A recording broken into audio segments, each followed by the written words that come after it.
아시죠? 가정다운 가정. 5월을 무슨 달이라고 그러죠? 무슨 여왕이라고 그러죠? 계절의 여왕.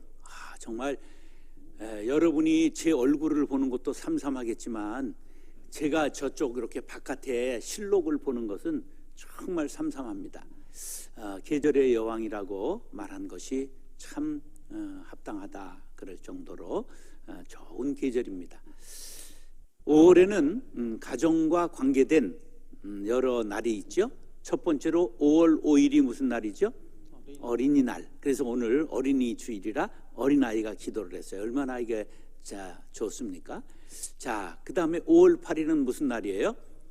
어버이날. 그날 어버이 살아계신 분들은 꼭 선물하고 어머니 아버지를 꼭 기억하시면 참 좋겠습니다. 그 다음에 스승의 날은 언제일까? 5월 15일이에요. 그럼 16일 날은 무슨 날일까? 모르시는구나. 16일은 성년의 날이에요. 성인식 하잖아요. 성인식. 그럼 21일은 무슨 날일까? 둘이 하나 된다. 부부의 날이에요. 5월 20일이 무슨 날? 부부의 날. 둘이 하나 되잖아요. 그래서 부부의 날. 이런 가정과 연계된 많은 날이 들어있는 것이 5월입니다.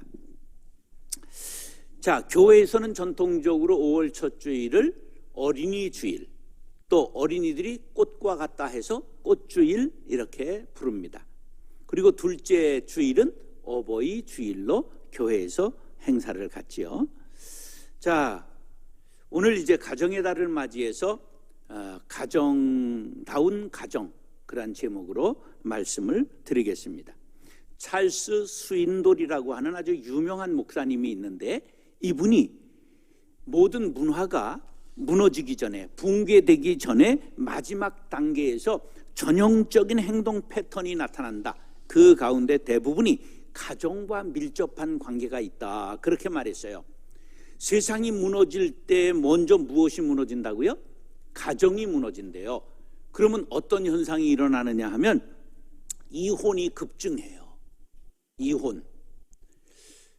그 다음에 자녀 수가 감소합니다. 지금 세계에서 제일 자녀를 낳지 않는 나라가 어디예요?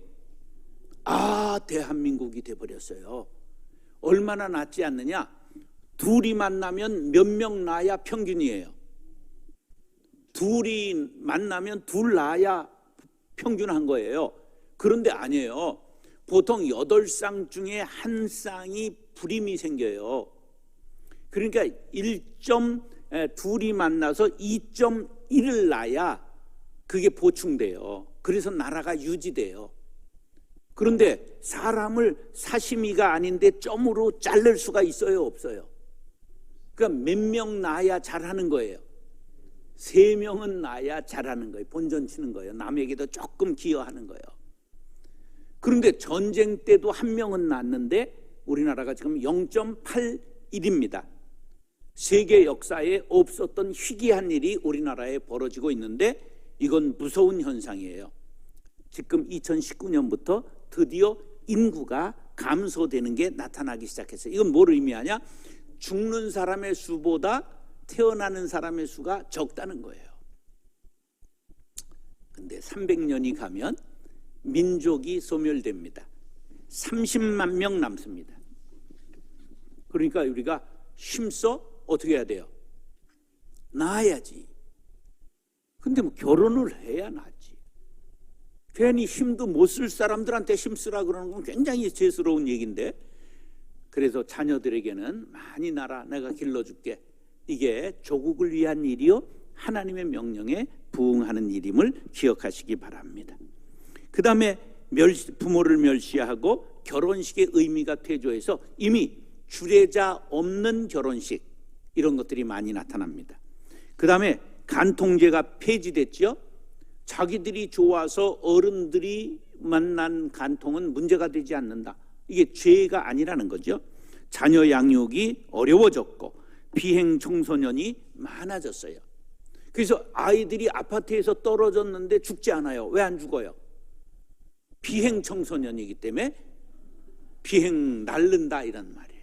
그래서 그다음에 각종 성도착의 보편화 이런 일들이 가정에서 일어나고 문명이 나라가 붕괴되더라. 이것을 말했어요. 자, 가정이 지금 우리가 얼마나 위험한 상황에 놓여 있는가 그런 걸 알 수 있어요.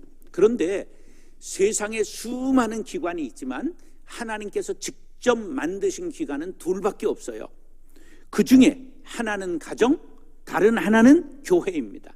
한번 이건 중요한 말이니까 따라서 가정은 창조 사역의 완성이며 창조 사역의 완성이며 교회는 구원 사역의 절정입니다. 구원 사역의 가정은 절정입니다. 축소된 교회이며 축소된 교회이며 교회는 확대된 가정입니다. 확대된 가정입니다. 이거 마음에 새겨야 될 만큼 좋은 말입니다. 가정이 건강할 때 교회도 든든히 서가고 교회가 건강할 때 가정에 새 힘을 공급할 수 있습니다. 가정과 교회는 둘이 아니라 하나라는 사실을 기억하시기 바랍니다. 우리나라는 굉장히 가정을 소중하게 여겨요. 그 증거가 뭐냐 하면 나라 국자만 써도 나라잖아요. 그런데 나라 국만 안 쓰고 국가라고 나라를 말할 때 우리 한자명이 국가예요. 가는 집가자예요. 왜 그럴까요? 가정 하나하나 단위가 모여 국가가 된다는 소중한 뜻이 담겨 있는 거지요. 그런데 국가의 기초를 이루는 소중한 가정이 흔들리고 있습니다. 2022년 1월, 올해 1월에 우리 인구가 얼마냐? 5,130만 명입니다. 그리고 세대 수는 얼마냐? 2,300만 세대입니다. 한 세대당 얼마나 사느냐? 2.24명이 삽니다. 그런데 놀랍게도 어머니만 있든지 아버지만 있는 한부모 가정이 얼마나 되느냐? 200만 가정이 넘습니다. 놀랄 일이죠? 11%나 됩니다. 10 중에 하나는 한부모밖에 없다는 사실이에요. 이혼율은 OECD 국가 중에 우리가 단연 1등입니다. 자, 이제는 주부들도 가정에만 있지 않고 일터로 나아가고 자기 실현을 위해서 밖으로 나아가기 시작했죠. 또 소비가 미덕인 시대가 되었죠. 쾌락산업이 향락산업이 많아지게 되면서 아이들까지도 향락에 물들어서 어려서부터 마음까지 병들어가고 가정이 파괴되지요. 시대가 하루 다르게 변하고 있습니다. 이럴 때 우리 그리스도인들은 어떻게 살아야 되고 어떤 가정을 이루어야 할까? 사도 바울은 로마서 12장 2절에 이렇게 우리에게 당부합니다. 시작. 너희는 이 세대를 본받지 말고 오직 마음을 새롭게 함으로 변화를 받아 하나님의 선하시고 기뻐하시고 온전하신 뜻이 무엇인지 분별하도록 하라. 아멘. 시대 정신을 분명하게 꿰뚫어 보는 영안을 가지고 본받아야 될 것, 받지 않아야 될 것, 이런 것들을 분별하라. 하나님의 뜻이 무엇인지 하나님의 뜻을 따라 기뻐하는 삶을 살아야 한다. 그런 말씀이죠. 우리에게 있어 가족의 가치가 삶의 가장 중요한 가치가 되어야 하며 우리 가정이 구원을 받아야 합니다. 사랑하는 형제 자매 여러분, 오늘 본문에 나타난 엘가나의 가정을 통해 가정다운 가정은 어떤 가정인지를 생각하며 우리 모두가 큰 은혜 받게 되기를 축복합니다. 따라하시죠. 어머니의 눈물. 어머니의 눈물. 가정에는 뭐가 있어야 된다고요? 어머니의 눈물이 있어야 돼요. 눈물 나지 않은 분들은 안약을 넣어서라도 어머니가 좀 울어야 가정이 됩니다. 레위 족속 중에 에브라임 산지의 제사장으로 일하는 엘가나라는 사람이 있었습니다. 엘가나는 제사장인데 아내가 둘이 되었어요. 지금 목사가 아내가 둘이라면 목회를 할 수 있어요? 없어요? 못하지요? 큰일 나요. 그런데 3,000년 전 이스라엘의 제사장이 아내가 둘이야. 그런데 이것은 당시 불법이 아니었습니다. 왜? 본부인이 아이를 낳지 못하면 아이를 갖기 위해서 두 번째 부인을 취하는 건 범법은 아니었어요. 그러나 범법이 아니라고 가정이 평안한 건 아니잖아요. 근데 언제나 공식처럼 이 본부인이 아이를 낳지 못해 둘째가 들어왔는데 들어오자마자 둘째는 떡두께비 같은 아들을 얻고 그거로 끝나는 게 아니라 오히려 본부인을 구박하고 충동질함으로 이 본부인인 한나는 아픈 마음을 안고 그 성막에 올라가 기도를 하게 되었어요.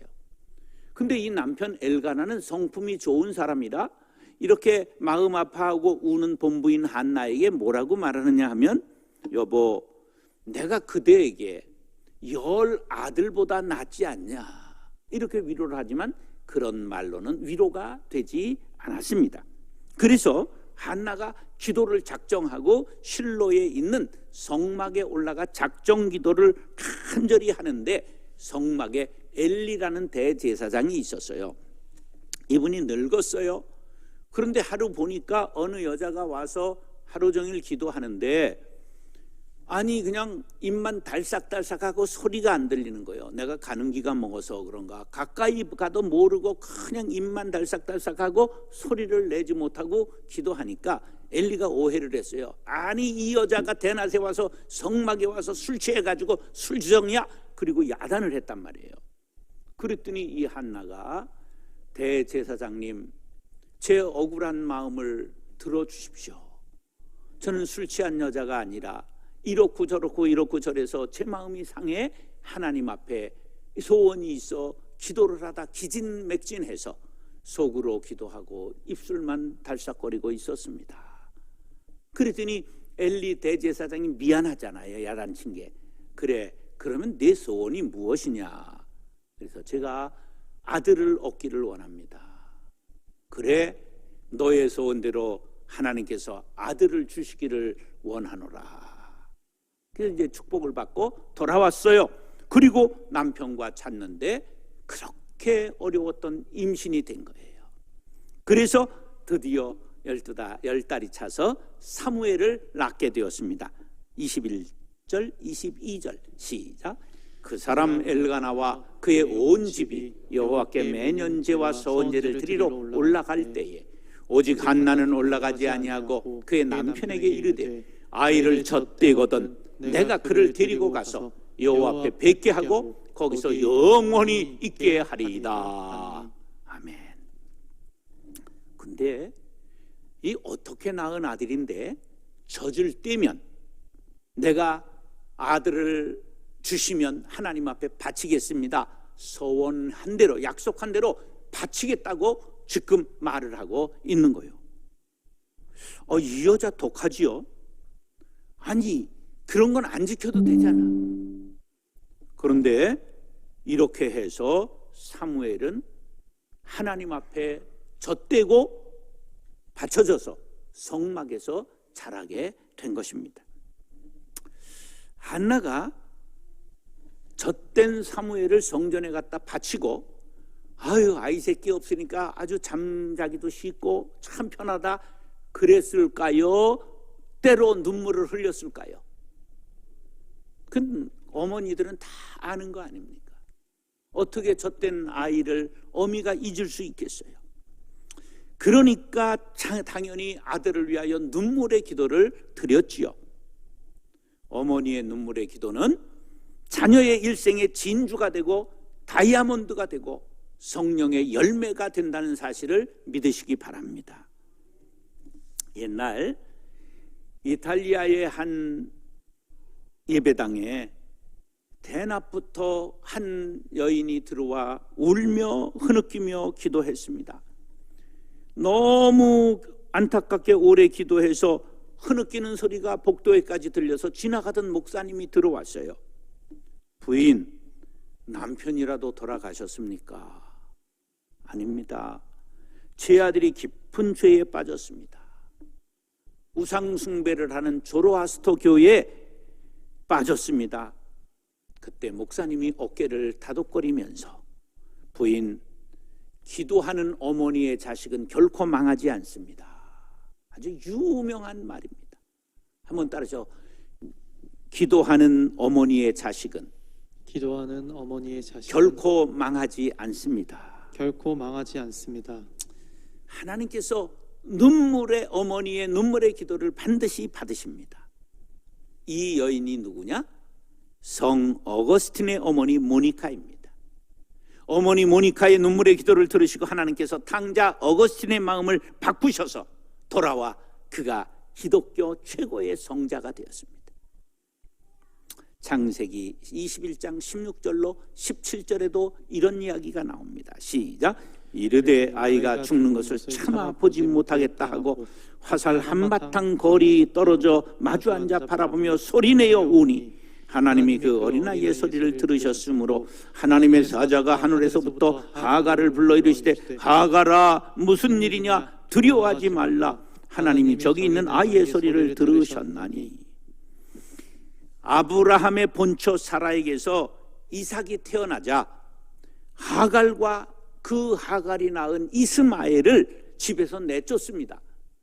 그런데 광야에서 어린 아들이 목말라 죽어갈 때 통곡하는 하갈의 눈물의 기도와 그리고 우는 이스마엘의 기도를 하나님께서 들으시고 그들에게 내가 그 기도를 들었다, 눈물을 보았다, 두려워하지 말아라. 그래서 그들이 하나님께서 축복하셔서 아랍의 조상이 된 거예요. 눈물의 기도는 반드시 하늘에 상달됩니다. 어머니의 애통을 하나님께서 들어주신 것입니다. 사랑하는 형제 자매 여러분, 기도하는 어머니가 되시기 바랍니다. 하나님은 어머니의 눈물을 기억하십니다. 기도하는 어머니의 자식은 결코 망하는 법이 없습니다. 모니카처럼 한나처럼 하갈처럼 자식을 위해 눈물의 기도를 드려 자녀를 하나님의 사람으로 키우시는 어머니들이 될 수 있기를 예수님의 이름으로 축원합니다. 따라서 아버지의 인자. 아버지의 인자. 예, 아버지는 인자해야 된다는 말이에요. 사무엘의 어머니 한나는 그냥 성경에 나오는 가장 유명한 여인 중에 하나가 됐지요. 그 대신에 그 아버지의 이름은 묻혀버리고 말았어요. 제가 신학대학원 입학시험을 치는데 성경시험 문제에 뭐가 나왔냐면 사무엘 아버지의 이름을 써라. 그러니까 막 엄마 이름은 아는데 아버지 이름들을 몰라 머리를 극적일 때 하나님께서 저에게는 기억을 주셔서 엘가나를 썼다는 놀라운 사실 아닙니까? 엘가나는 대단히 인자한 성품의 사람이었습니다. 결단성이 있었고 한나는 아주 결단하는 여인이었어요. 그리고 엘가나는 인자했어요. 이런 부부의 성품이 가정을 이끌어가는데 큰 유익을 주었습니다. 한나가 젖을 뗀 사무엘을 성전에 바치겠다고 할 때에 엘가나가 오늘 23절 24절에서 한 말입니다. 시작. 그의 남편 엘가나가 그에게 이르되 그대의 소견에 좋은 대로 하여 그를 젖되기까지 기다리라. 오직 여호와께서 그의 말씀대로 이루시기를 원하노라 하니라. 이에 그 여자가 그의 아들을 양육하며 그가 젖되기까지 기다리다가 젖을 뗀 후에 그를 데리고 올라갈새 수소 3마리와 밀가루 한 에바와 포도주 한 가죽배를 가지고 실로 여호와의 집에 나아갔는데 아이가 어리더라. 이 말씀 속에 엘가나의 믿음을 볼 수가 있어요. 오직 여호와께서 그 말씀대로 이루시기를 원하노라. 가정에 아버지에게는 믿음이 있어야 합니다. 자녀들이 머리가 크면 어머니를 무시하는 경향이 생깁니다. 그래서 어머니만 신앙생활하는 경우 아이들이 믿음에서 떨어지는 경우가 많습니다. 그런데 아버지가 믿음의 가장이 되면 자녀들은 신앙생활을 삶의 전부로 인식하고 받아들이게 되기 때문에 아버지의 믿음이 더욱 중요합니다. 엘가나는 아내의 의견을 존중했습니다. 아마 아내가 이게 아들을 바치겠다고 그랬을 때 나 같으면 어떻게 했냐면 이 여자가 미쳤나? 돌았나? 어떻게 얻은 아들인데 바쳐? 다시 그렇게 말만 해봐라 그냥 주둥아리를 꿰매버리겠다. 아마 난 그랬을 것 같아요. 그랬는데 엘가나는 기도하는 아내의 말을 존중했습니다. 가정에서는 부부가 서로 존중해야 합니다. 한 번 다 같이 시작. 입술의 30초가 가슴의 30년이 된다. 이게 무슨 말일까? 아내가 남편이 서로를 무시하고 내뱉는 한마디가 가슴의 비수가 된다는 거예요. 30초 한 말이 가슴의 비수가 되어 30년 동안 가슴 아리를 하게 된다는 거예요. 입술의 30초가 가슴의 30년이 된다. 그렇게 되면 서로가 왼수가 되니까 자녀들에게 악영향이 미칩니다. 부부가 사랑하고 서로를 아끼고 존중하는 모습 속에서 자녀들은 좋은 가정을 이룰 싹을 틔우게 되는 법입니다. 그래서 행복도 대물림 되고 불행도 대물림 되는 것입니다. 요즘 아버지들을 보면 우리 때보다, 우리 아버지 때보다는 훨씬 잘하는 것 같아요. 아버지는 아들에게도 인자한 언어와 행실을 가지고 대해야 합니다. 제가 인자한 아버지였을 것 같아요? 강팍한 아버지 같았을 거예요? 어떤 것 같아요? 네, 저는 눈에 쉰 꼴을 보지 못하는 성격이었어요. 그래서 집에는 밤 11시에 들어가고 새벽에 4시 반에 나왔어요. 목회를 하면서. 그러면서 어쩌다가 집에 일찍 들어가서 이제 뉴스를 보죠. 그럼 애들이 옆에 있는데 비스듬히 누워있다. 그럼 즉시 차렷! 똑바로 앉아! 막 이랬단 말이에요. 그러니까 이게 배지도 않던 게 아버지인지 뭔지도 모르는 게 들어오면 명령만 하는 거예요. 그러니까 아이들하고 관계가 좋을 리가 없잖아요. 딸만 둘인데 안아줘 보지를 않았어요. 그래서 제가 은퇴할 때 토크쇼를 했는데 우리 큰딸이 사회자가 어떤 아버지였어요? 그랬더니 우리는 아버지가 없었어요. 이러는 거예요. 아니 그래도 거기선 그러면 안 되잖아.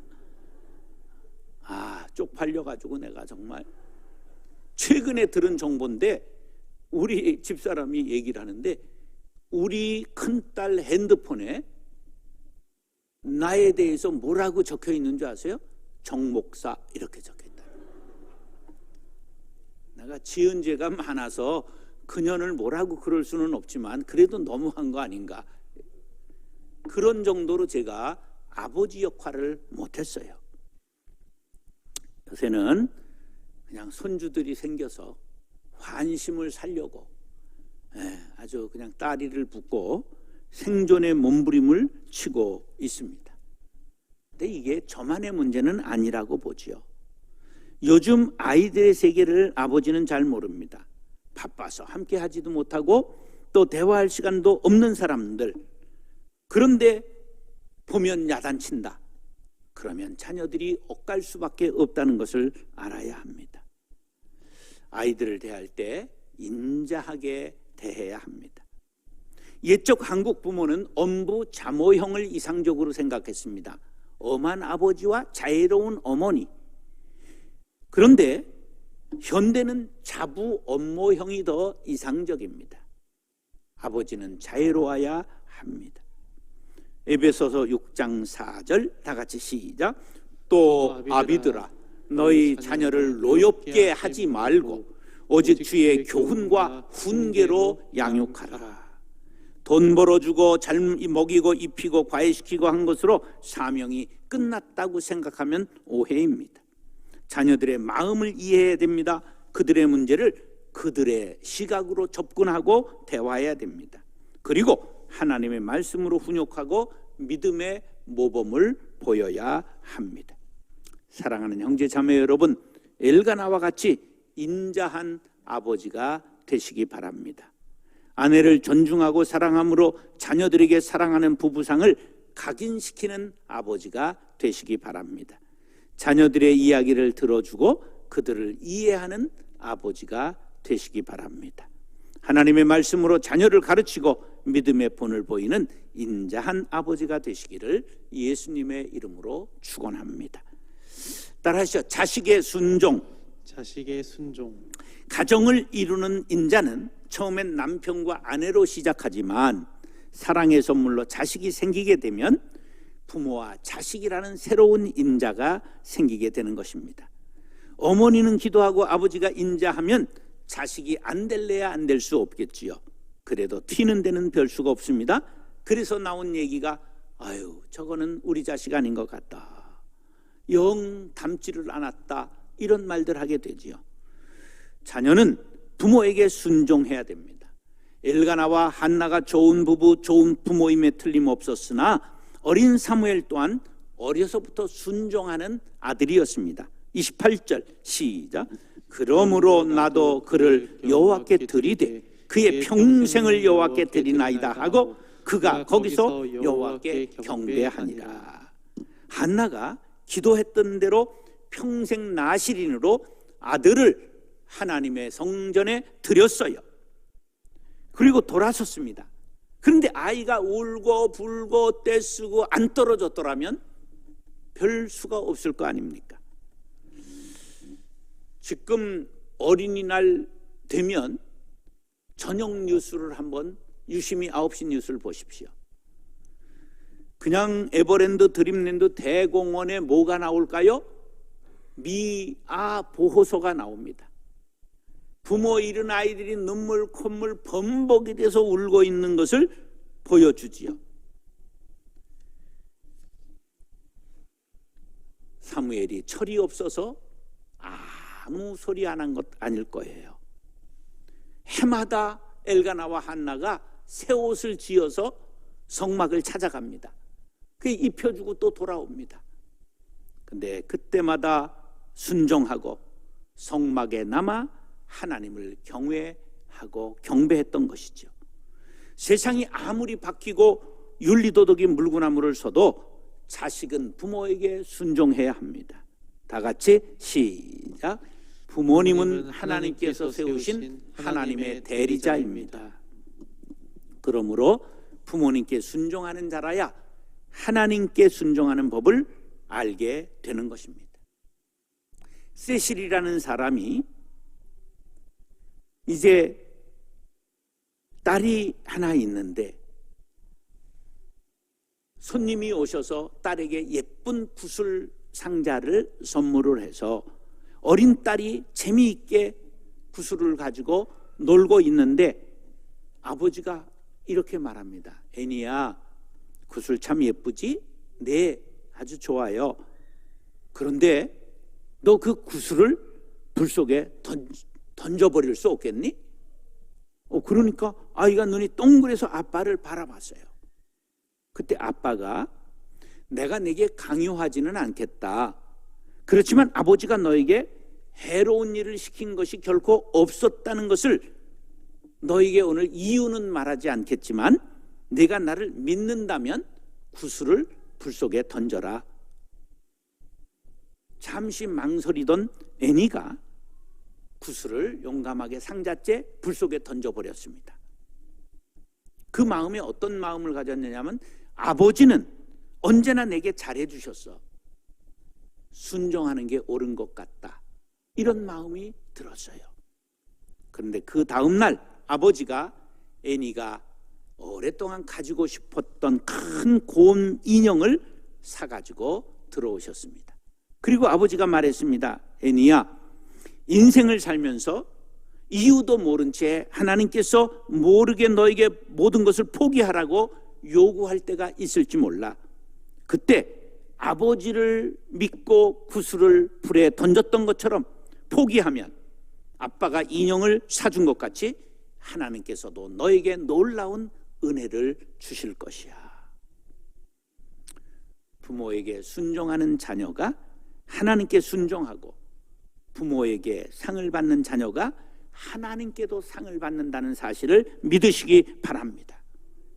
에베소서 6장 1절로 3절 말씀 시작. 자녀들아 주 안에서 너희 부모에게 순종하라. 이것이 옳으니라. 네 아버지와 어머니를 공경하라. 이것이 약속이 있는 첫 계명이니 이로써 네가 잘되고 땅에서 장수하리라. 할렐루야. 주 안에서 부모님께 순종하십시오. 이것은 옳은 일이요 천륜이요 도리입니다. 순종하는 자녀에게 이 땅에서 잘되고 장수하리라 하나님께서 약속하셨습니다. 사무엘이 성막에서 자라면서 엘리 대제사장을 섬깁니다. 이 대제사장은 장자 세습이 원칙입니다. 그런데 홈리와 비느하스라는 엘리의 아들들이 망난이었습니다. 불량했어요. 백성들이 가지고 오는 재물을 마음대로 먹고 마음대로 처분합니다. 심지어 성전에서 수종을 드는 여인들을 겁탈했습니다. 그래서 나쁜 소문이 아버지에게 들려옵니다. 엘리가 이렇게 말합니다. 내 아들들아 그리하지 말아라. 내게 들리는 소문이 좋지 아니하니라. 사람에게 범죄하면 하나님이 판결하시지만 하나님께 범죄하면 누가 너를 위하여 간구하겠느냐. 간곡히 타일렀지만 그들이 아비의 말을 듣지 않았습니다. 결국 불순종한 홈리와 비누아스는 블레셋과의 전투에 법궤를 메고 싸우러 나갔다가 전사하고 말았습니다. 불순종한 자의 최후는 자신만망하는 것이 아니라 부모에게도 못을 박는 것입니다. 대제사장의 영권이 누구에게 넘어갔을까요? 사무엘에게 넘어가서 사무엘이 이스라엘을 다스리는 최고의 권위자인 대제사장이 된 것입니다. 사랑하는 형제 자매 여러분, 부모님의 말씀에 아니오가 없이 예라고 순종하시기 바랍니다.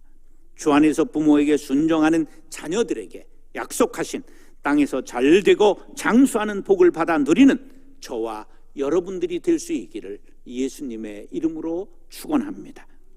따라서 가정다운 가정, 가정다운 가정, 어머니의 눈물, 어머니의 눈물, 아버지의 인자, 아버지의 인자, 자식의 순종, 자식의 순종. 기도하겠습니다.